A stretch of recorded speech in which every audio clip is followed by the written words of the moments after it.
Hello everyone, welcome back to IAS Analytica. This time we will be discussing one question from Art and Culture. The question is evaluate the nature of Bhakti literature and its contribution to Indian culture. This was a 10 marker. But before delving into this, let's see how important art and culture is. So we'll analyze the trend. So if you go from 2018 to 21, you can see around 1 to 4 questions UPSC usually ask. But this year they asked just one question, but last year they asked 4 questions. So that means we can't ignore this section. We don't know our luck comes to this particular area. So we have to prepare it thoroughly. Okay, so usually 1 to 4 questions asked, as I told. And like if anyone has done the basics of art and culture, they would know that there are art forms: Buddhism, architecture, literature, bhakti, music, dance.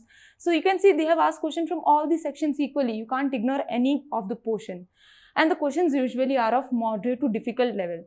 But you don't need to worry about it. I will show you how, with just the keywords, you can create components and frame a decent answer. I'll show you with one example. So this was the question which was asked last year. It is an example. I won't be discussing this thoroughly. I'll just show you how with the keywords I'll frame answer. So the question was, Indian philosophy and tradition played a significant role in conceiving and shaping the monuments and their art in India. So I'll just pick up the keywords. I've highlighted them in red, but I'll write it here. So philosophy and tradition. Then I'll write how they help in conceiving and shaping here monuments and art in India.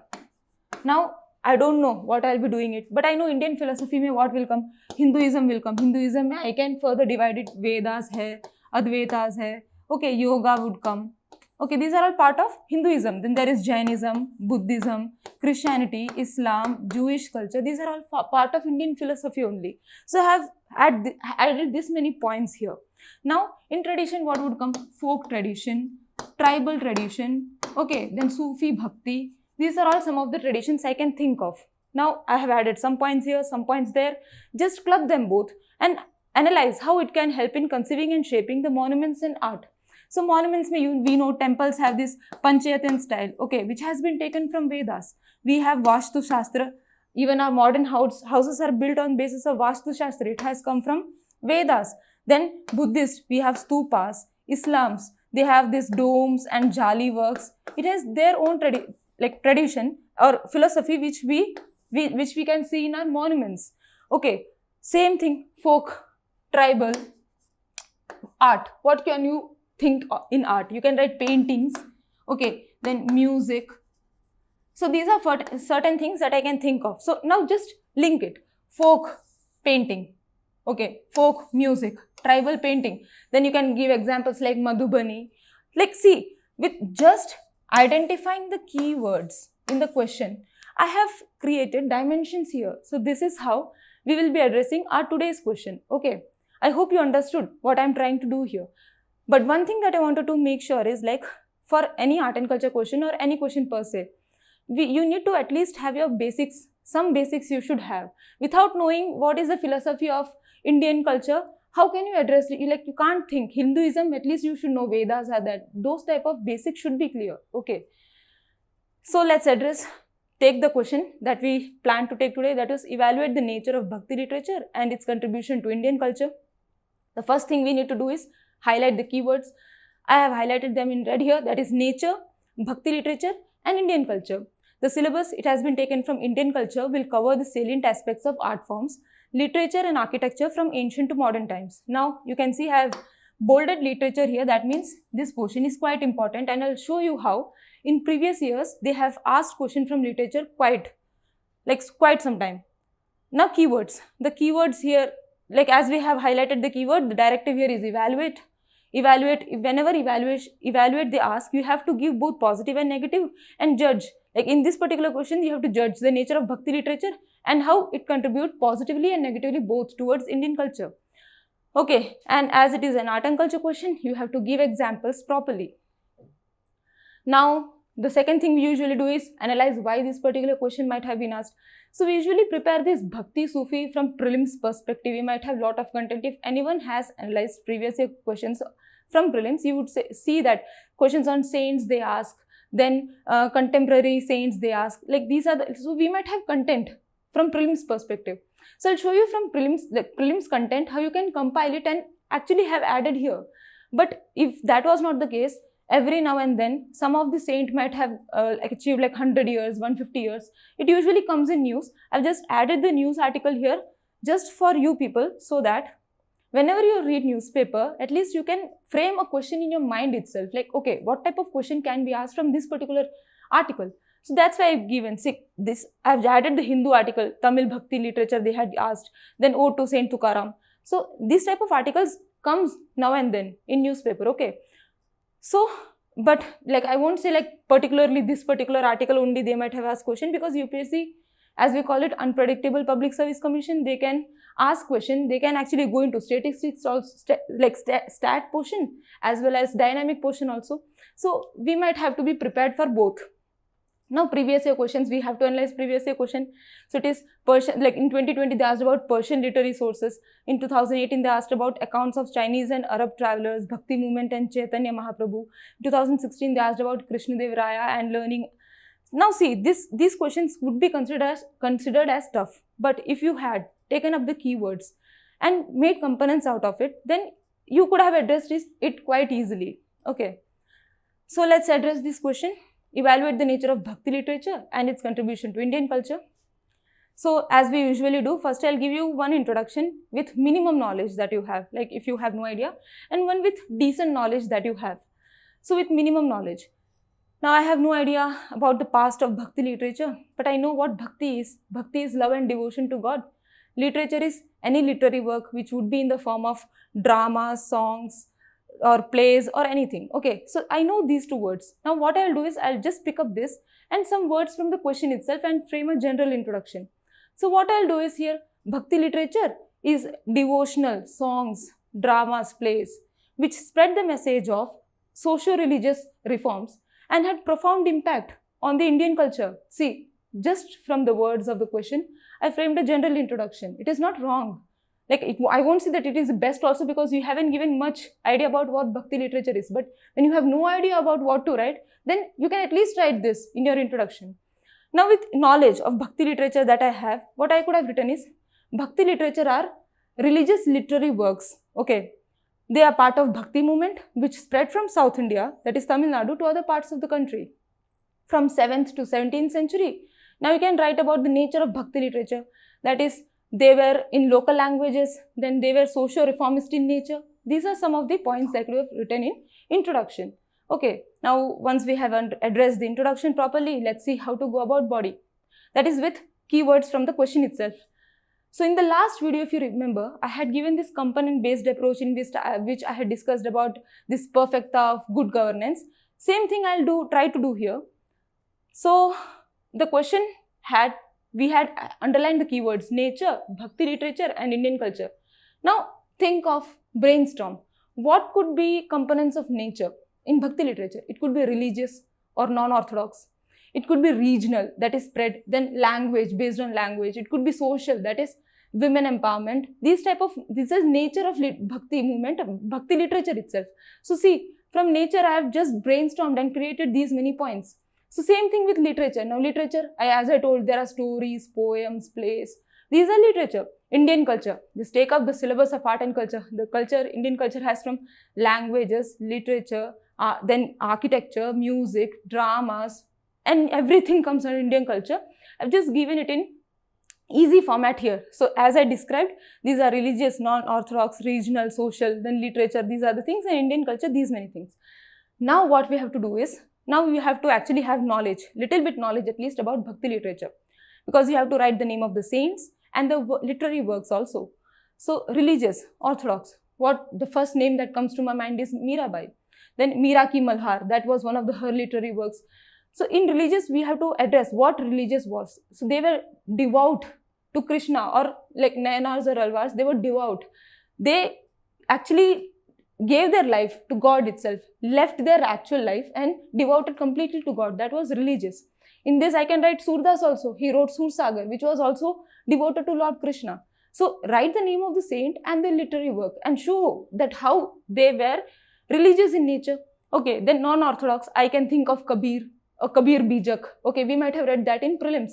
So Kabir Bijak was non-orthodox. You can write about Guru Nanak also. That was also non-orthodox. Then you can say how they believe that all the God are one and they just had different names. Okay, that is how you can show it. Then regional, region of spread, that is it spread from Tamil Nadu to other parts of the country. Assam now have it.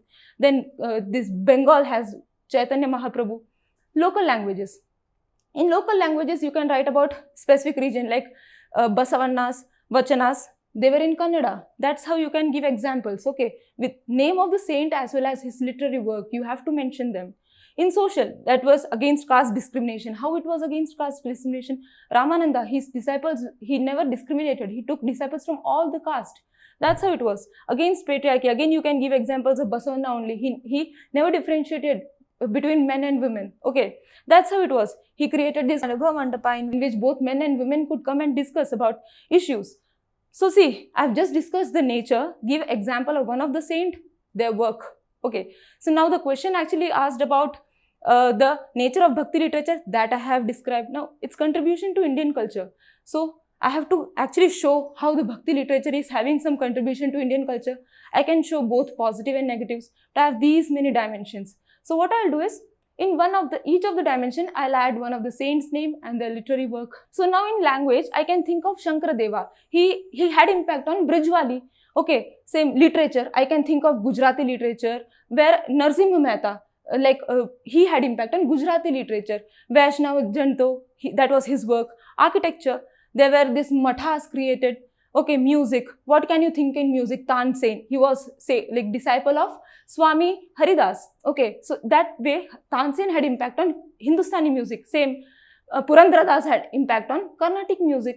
Dance, you can think of Satriya. Whenever basic dances we have read, Satriya, where Shankaradeva had impact. Shankaradeva's work had impact on Satriya. Drama, Bhavna, we can think that also from Assam. Paintings. So Bhakti movement had great impact on paintings. The paintings of Radha Krishna came up. Okay, that is how it had impact on paintings. So in philosophy, we can think of Shankaracharya's Advaita. Okay, secular values. How can you think of secular values? We already knew Kabir.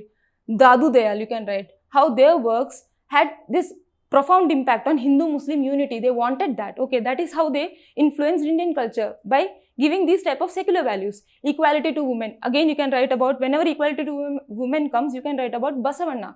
Okay, he vouched for women equality. So then there was this feminism, rise of feminism. Many female saints came up. Okay, Akka Mahadevi, you can write how she walked out of her marriage itself. So these are some examples that Bhakti literature had on Indian culture. Now, once we have addressed this, we have to give little bit impact, negative impact also. So think, brainstorm, how could Bhakti literature negatively impact? One thing is that even though Bhakti literature was present and it was for the masses, but Brahmanism didn't stop there. It also rose. The customs of the sacrifices all still continued. Okay, so that was one of the negative thing. Another thing was that they asked for full devotion to God. They didn't promoted questioning and reasoning. That was another thing. So these are some of the negative impacts that you could have written.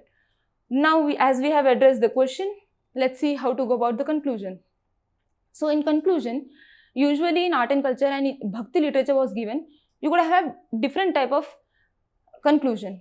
What you could have written is, one of the conclusion was how it impacted worldwide. So there are now Krishna Bhakts all over the world. In Western culture also we have Krishna Bhakt. Then we have this culture of yoga or spirituality itself, which originated from Bhakti culture. It is spread all over the world now. Okay. Then another type of conclusion that you could have written is how this Bhakti literature has created egalitarian society now. Okay. Then which made India this what we call melting pot of culture, language, diversity. We all live together now, unity in diversity. This type of conclusion also you could have written. So I hope you understood what I did here. I won't say this is the best answer because I just created points out of nature, the keywords from the question itself. That is the purpose of this initiative. You have the basic knowledge. Everyone would have basic knowledge, but just to compile them and write it in a proper manner. That is what I'm showing you here. Okay, so once we have addressed the question, I've just given the points. I won't give full answer because we will be uploading that in our website. You can download directly from there. Okay, so all the points that we have discussed. So in region of spread, you can actually give a decent map and show how it spread, and you can write about some of the saints' name and the time period which they were present. Okay, so that is what I've shown here. Social nature, the same things that I've discussed. I've just written contribution to Bhakti literature. contribution of Bhakti literature to Indian culture. Same things, architecture, dance, drama, growth, then so secular values, roots of feminism, as I gave example of Akka Mahadevi, there was Lal Dev from Kashmir. Social reforms, Basavanna, Ravidas was against caste and these social hierarchies. Religious reforms, Guru Nanak, okay. He actually countered this superfluous ceremonies and pilgrimage in his poetry. Actually, he was against these customs. Then limitations, some of the limitations that I discussed. In conclusion, same thing, that it created egalitarian society, then brought religion and spirituality to marginalized classes as well, women and lower caste. Then it spread worldwide impact now. So now let's discuss how relevant InsightIAS mains test series were, where there was one question from Super Co-Batch Test 1. The Sufi and Bhakti movement played a part in growth and development of vernacular languages and literature. You can see that this was somewhat, or we can say very much similar to the question that was asked. So see, the synopsis also could have helped someone who had prepared for this. It would have benefited them profoundly. Okay, there were other questions also in Bhakti and Sufi and Indian literature. You could have gone through that. So as some of you has mentioned about the schedule, what we thought of that, we'll try to release 2 videos per week, one on Wednesday and one on Saturday. And we have come up with this schedule that will go syllabus wise. So as we took art and culture today, we'll take up modern India next time, then post-independence, then world history. Gradually, according to the main syllabus, we'll try to take up questions, okay? And if you feel like anything more should be added to this or changed, please do comment below. I'll happily incorporate them. Thank you.